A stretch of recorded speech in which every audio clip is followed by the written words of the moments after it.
Okay, so today we are talking about the questions that I don't want to answer, where we're talking about the first stages of decluttering. We are talking about Swedish death cleaning, something that will move you forward, give you a wee bit of hope and guidance. And also I want to share with you the one item that belonged to my granny that my mum had held on to. So anyway, let's dive in.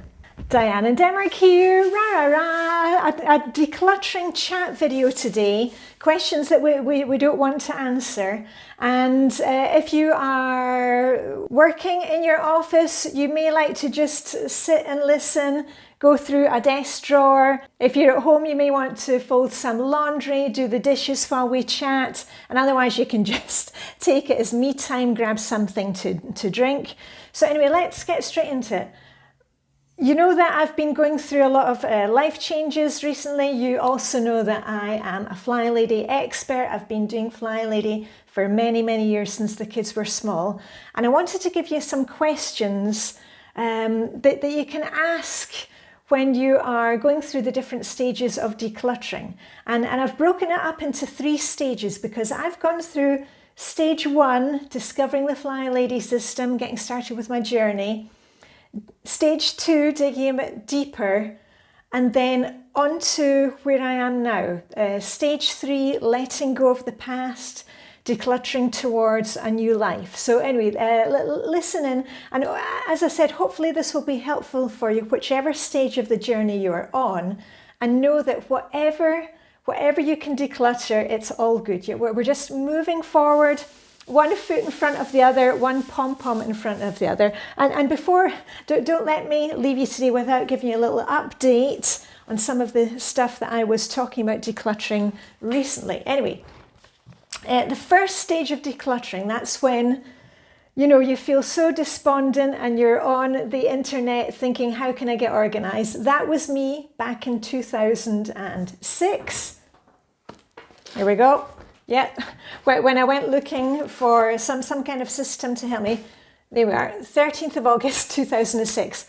I had 2 small kids. I was very super organized at work. I just couldn't get a handle on things at home, and I thought life was going to be so much easier when I had kids and I was at home and everything would be organized. It didn't work that way. Anyway, the one question I would say, if you're in those very beginning stages, you go to the Flylady system, and the Flylady system is really going to help you because we go around the zones. Your house is split into zones, and we're just going around the zones again and again. This is what I'm teaching you. This is what I show you in my declutter videos.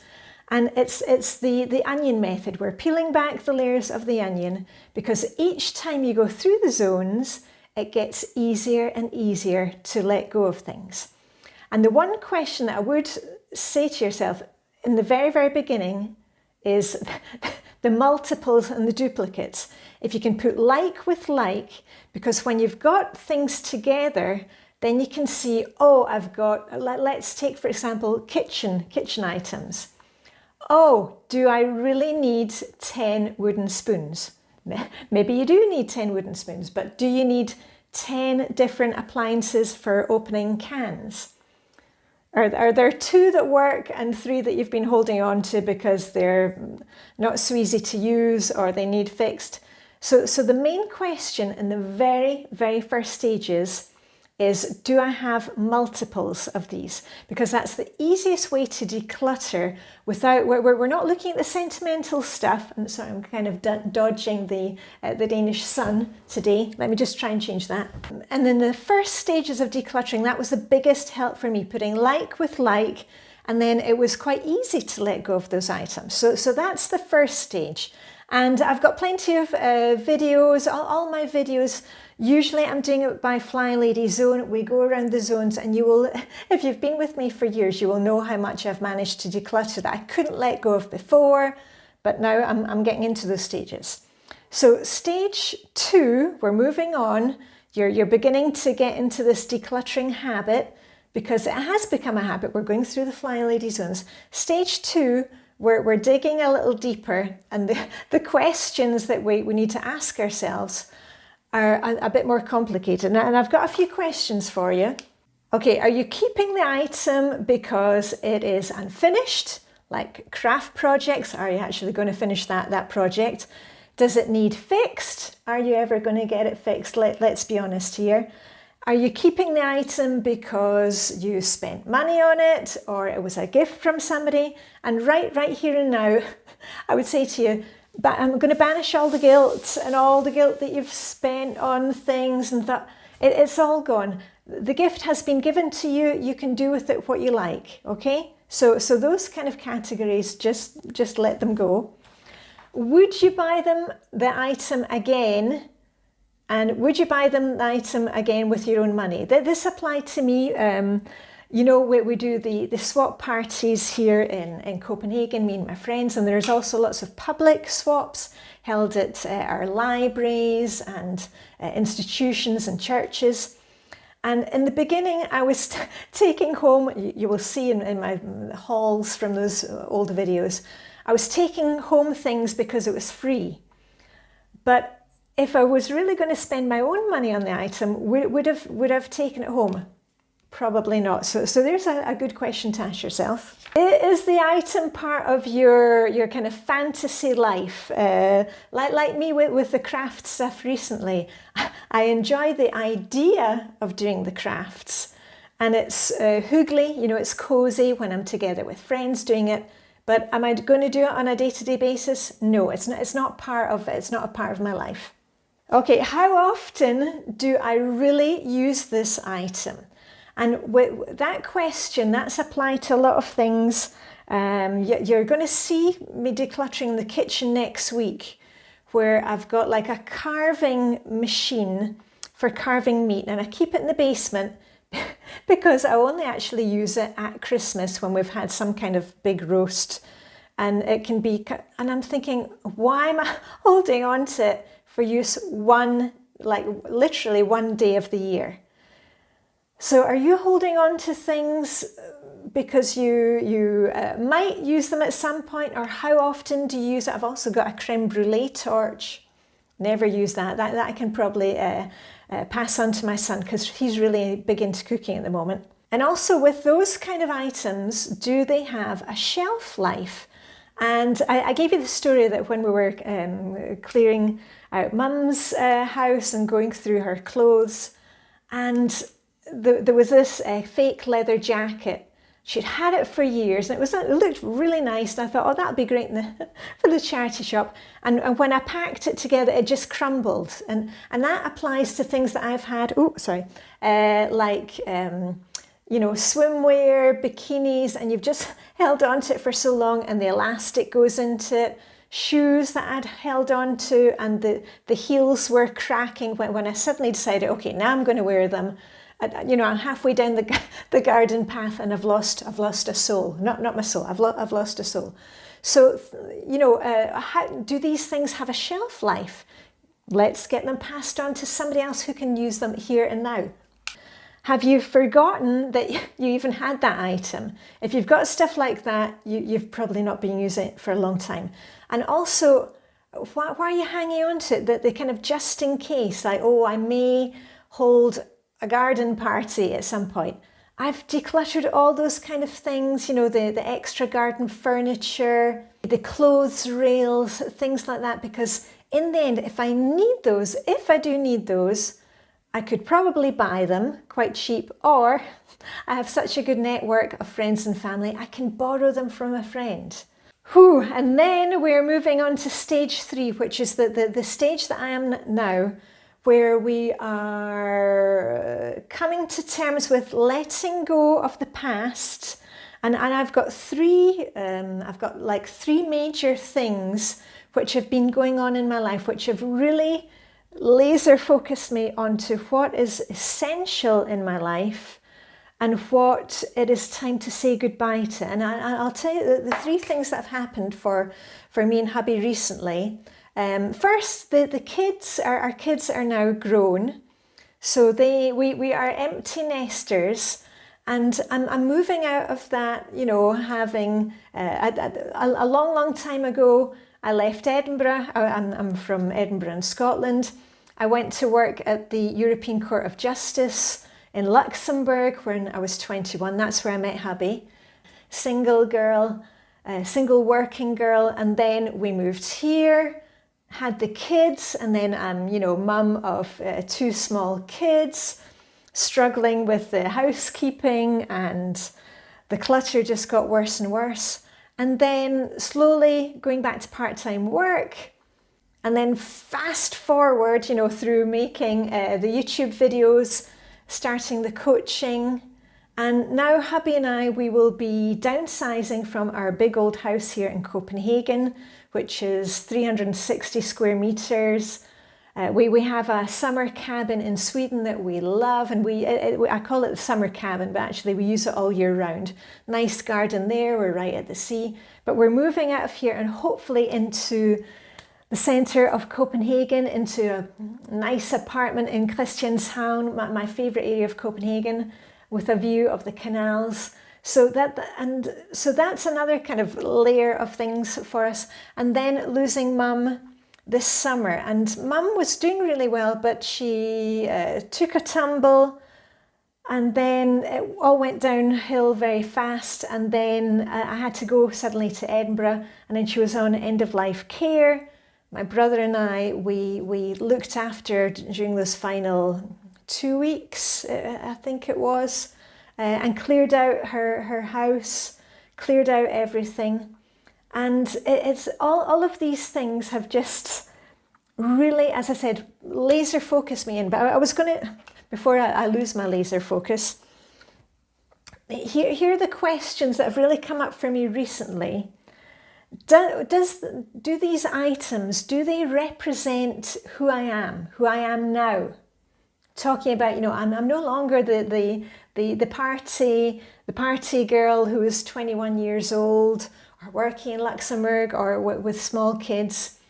Do these items represent me, or do these items represent me of what my goals are, where I want to be?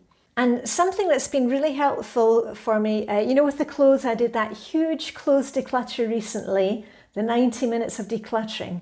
Something that's been very helpful for me is having those keywords. I've got my style words, because as I minimalize things, and why am I minimalizing? And I would say it's because it brings peace of mind. I love that simplicity because it gives me peace of mind. That's the minimalism for me. And having those keywords, I can refer back to them. And my keywords are chic, colourful, and cool. And so anytime that I have an item, is it chic, colourful, and cool? Because that's the wardrobe ethics that I'm going towards. If it doesn't fit into that category, I can now let it go. So it's much, much easier when I have as I always say, when you've got a plan for things.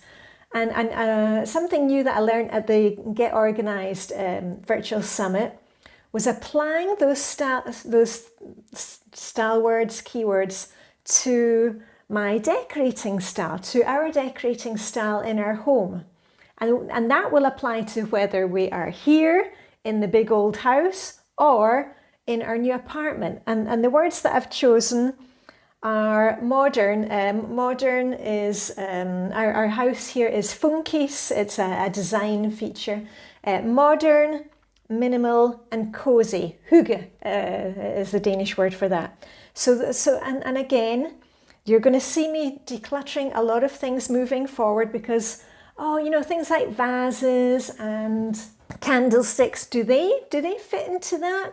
I think I can let go of a lot more. And then definitely on the kind of Swedish death cleaning side of things, I'm much more aware of when we move from here. I keep on asking the kids, would you want to have this? And it's just making the decluttering process towards moving much easier. Now with mum dying, a lot of sentimental things came up, but you have to kind of take a step back. Remember to take breaks. I'll just take a wee drink. And think, are you holding on to these sentimental things because of the actual memories, or is it just clutter? And many of the things, you know, there's lots of helpful hints on what to do with sentimental stuff. You can take a photo of things before you pass it on to somebody else. And one of the fun things that Mum had in her home, and it was on the mantelpiece, and when my brother and I were discussing what we would keep from Mum, that this item, that this is something that I said that I want to have, because it was something that I have seen a lot in our home, and Mum saw all the time in her childhood home, and my brother absolutely didn't want it. But you know, and it's one of the few kind of quirky things from now. Now here we go, and she's got a little crack in her. That's all right. She's probably been dropped at some point. And it's this statue that Mum had, and it says April showers. Now, this is absolutely not in my usual decorating style, but I thought I want to have it, and I had to wrap it in one of Mum's really nice. Mum had a really nice trench coat that my daughter has taken, and I wrapped it in the trench coat for bringing home from Scotland. And at the moment, shall I call her April? I don't know what I should call it. It says April showers. I have no idea. It's probably not really valuable. It's from my granny. But there's a date on the 592 LMC on the back. A kind of quirky thing from Mum's home. But I didn't need to keep all the things from Mum. And I will be making a video about what we decluttered from Mum, what she had been hanging on to for many years, what went to the charity shop, what ended up going to the dump. But I did want to say that if Mum taught me anything, it really was the people and the experiences that matter. Because at Mum's funeral, and many of Mum's friends had already passed. Mum was 89. But there was such a huge turnout for Mum, all different generations of people, of kids, of the old neighbours who are now, you know, our age, just so many different people that she had come into contact with, all different generations.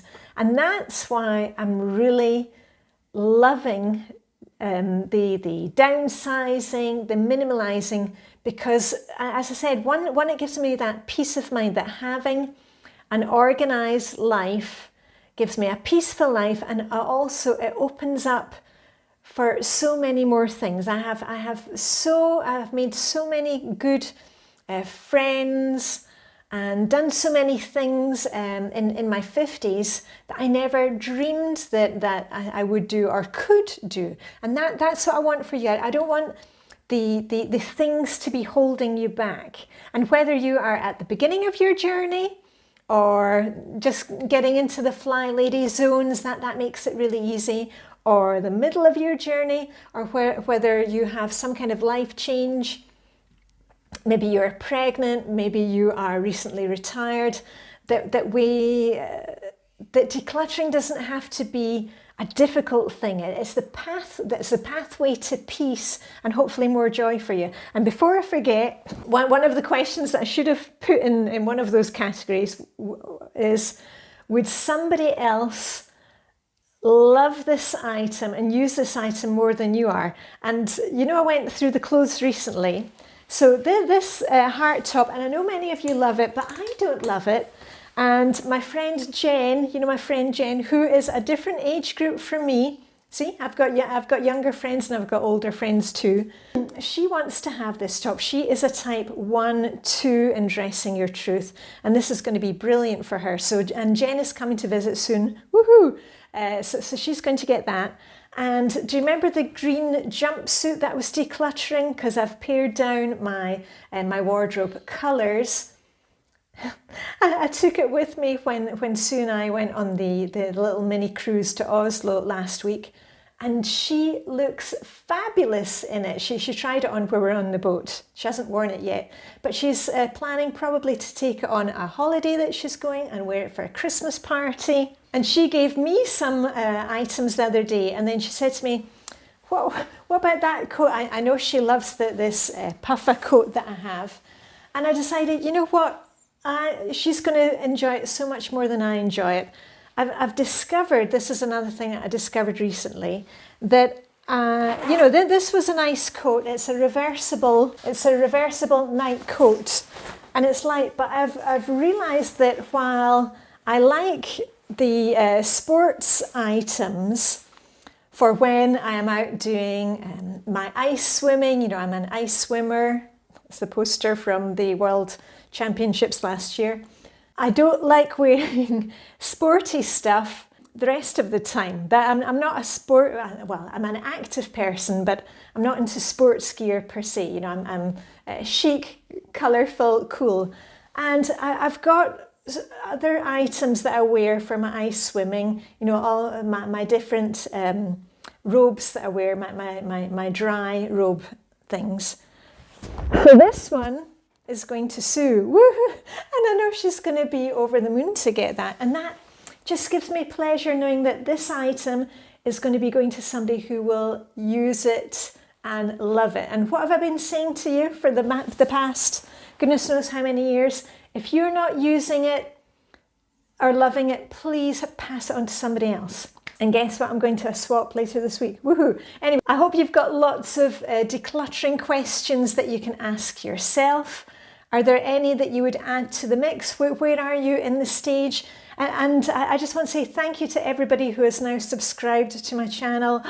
I'm up at 92,000 subscribers. It's my own personal goal to get to 100,000. That would be a real pat on the back for me. I don't do sponsored content. I do everything myself, and that's my goal moving forward.